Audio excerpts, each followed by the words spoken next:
This is Providence Television International, the game changer. Stand by for the next program. And yes, the next program is actually the newspaper analysis segment on Providence Television International, the morning drive. My name is Ugbebo Ikikwa. Well, to analyze the newspapers this morning with me is a woman that I have so much respect for. Takes time out of his schedule. Is a very, very busy schedule to always be on set whenever I call on him.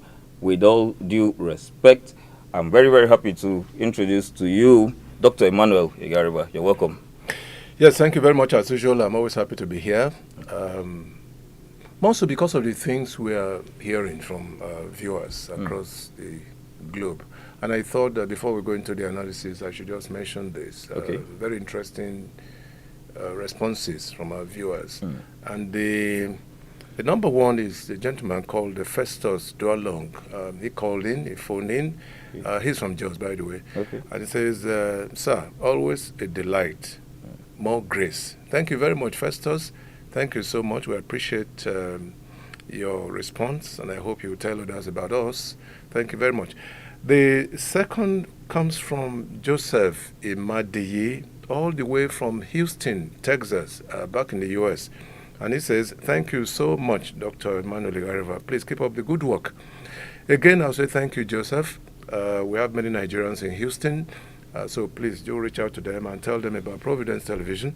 Number 3 is a lady, Clara Edokpa from London.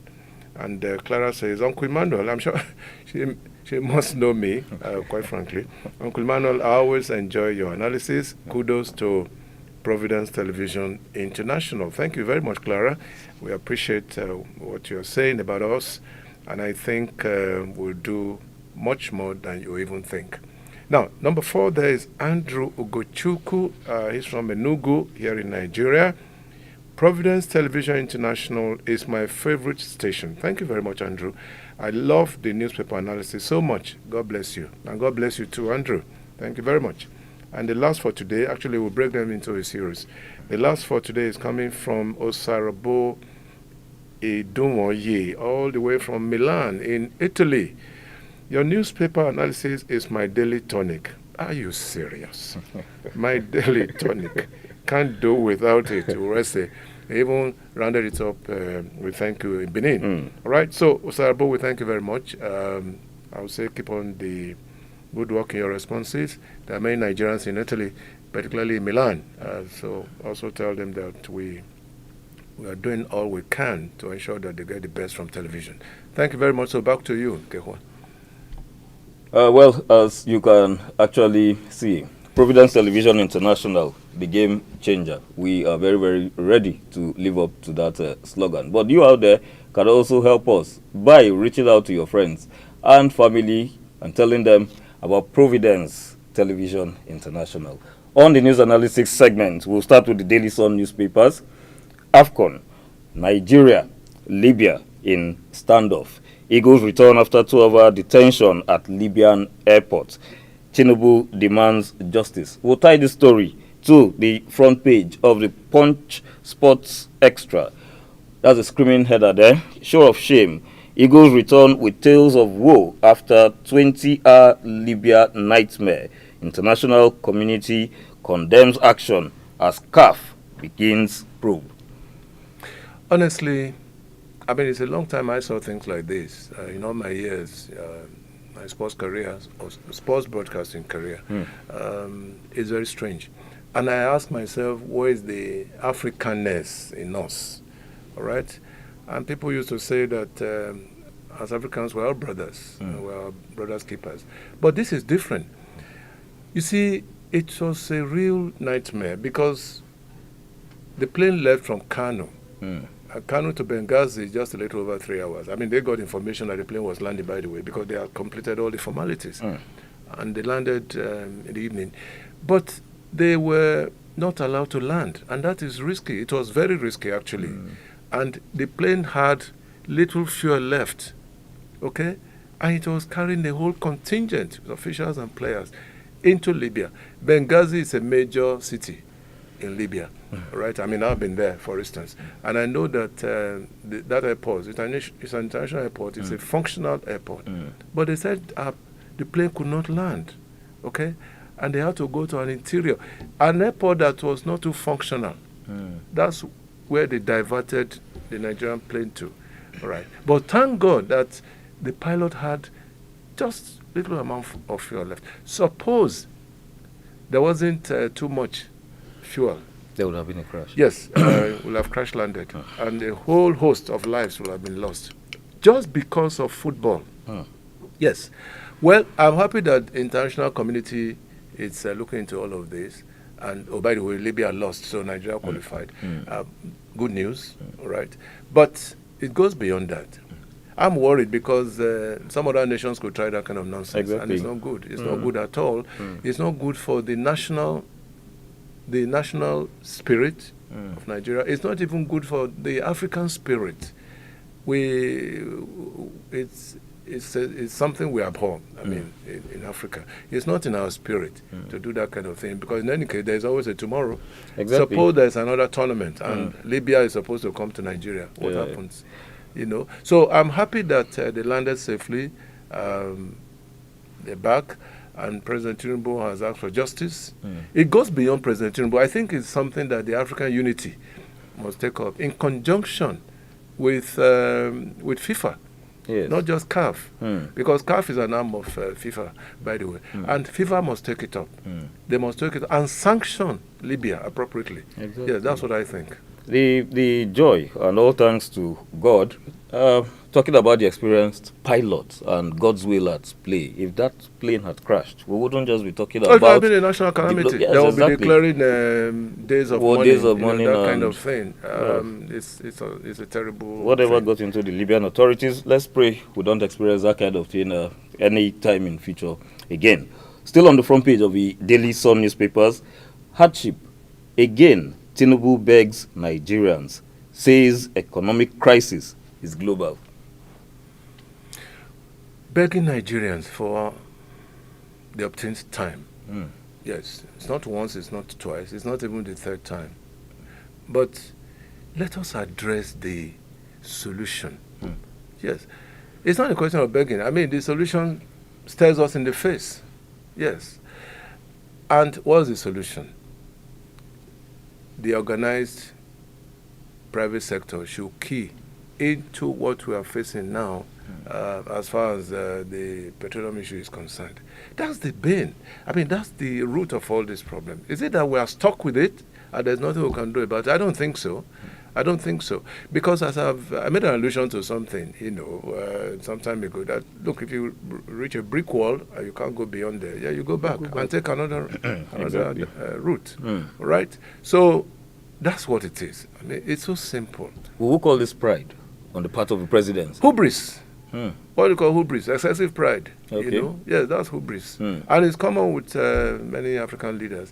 But the issue is, and I also talked about what my father said some time ago. I mean, this is a gentleman, may so rest in peace.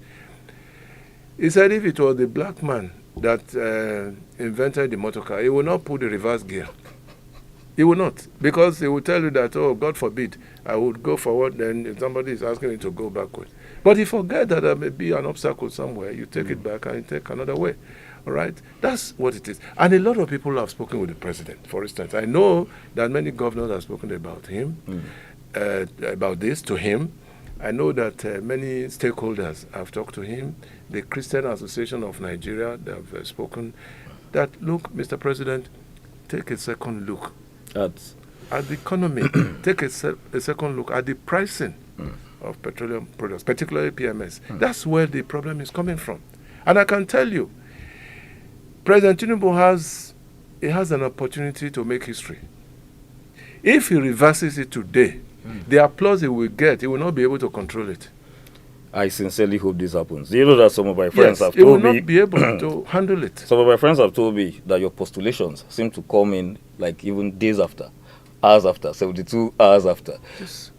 And so I really hope that this postulation comes true. I hope so myself. I hope so. If he challenges the situation very well, leadership is all about taking steps in favor of the people.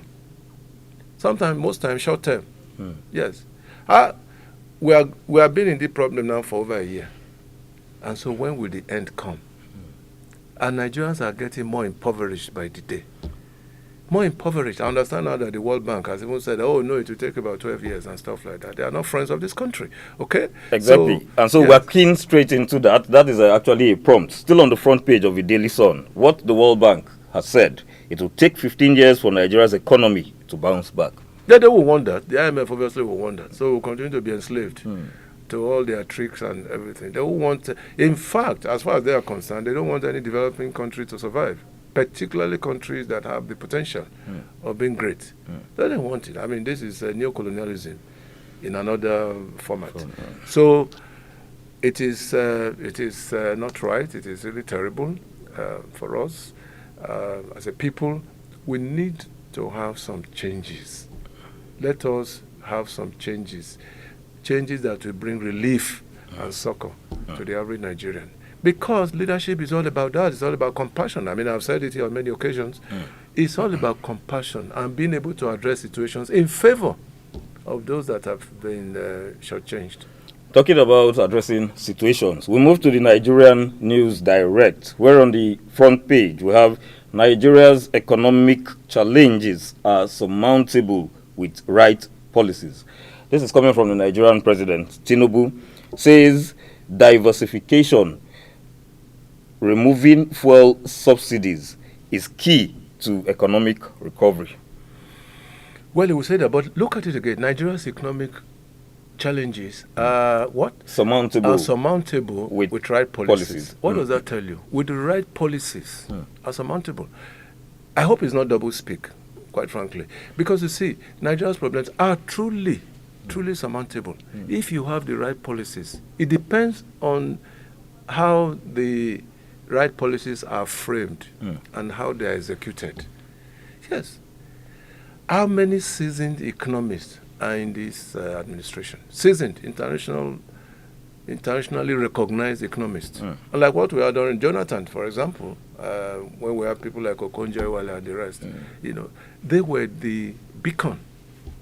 But how many of them? In fact, people are even now saying that some of these people should be relieved of their appointments. I mean, people like the central bank governor and all of that. Exactly. Yes. So it means that we have to rejig the system, the economic mechanism of this country. We have to take a second look at it. Because Nigerians, and I'm happy that many people are saying this, on a regular basis, Nigerians are suffering. They are suffering. Sometimes I wonder where they get their long-suffering thing from. They have the tenacity that one cannot explain. Nigerians, yes. And they are patient with their leaders, by the way. They are very patient. Talking seriously about patience with leaders and institutions, still on the front page of the Nigeria News Direct, national grid collapses for the 8th time in 2024. Meaning this year. We are in 2024. Exactly. For the 8th time. I was coming to the office this morning. I looked around and I said, oh no, this must be the problem. And that's it. The 8th time, national grid. Meaning that there's a possibility that half of the country is in darkness at the moment. Exactly. Yes. Because once the national grid collapses, many areas across the country, many areas are usually affected. Okay? But we have a ministry in charge of that. And some of these problems can be foreseen. Yes, they can be foreseen when they're coming. They give alarm before they finally break down. It means that we just wait until that moment, just like every other thing in our national life. We wait for that moment when everything collapses before we now start to address the issue. Well, too bad for the manufacturing sector. Yes, exactly. Yeah, because they rely on power, and power now is not there, so they have to fall back on diesel, and diesel is not affordable. So it's a ripple effect on the economy. We are in the 10th month of the year, so that means for every month, if we're talking on the average, for every month of the year, the national grid will collapse. Well, it is well, like some people would always say, we commit all these things to God's hand. And that brings us to, first of all, the next topic that we'll be discussing on the interview segment. But I will let that out now. Stay tuned and you find out what we'll be discussing on the interview segment.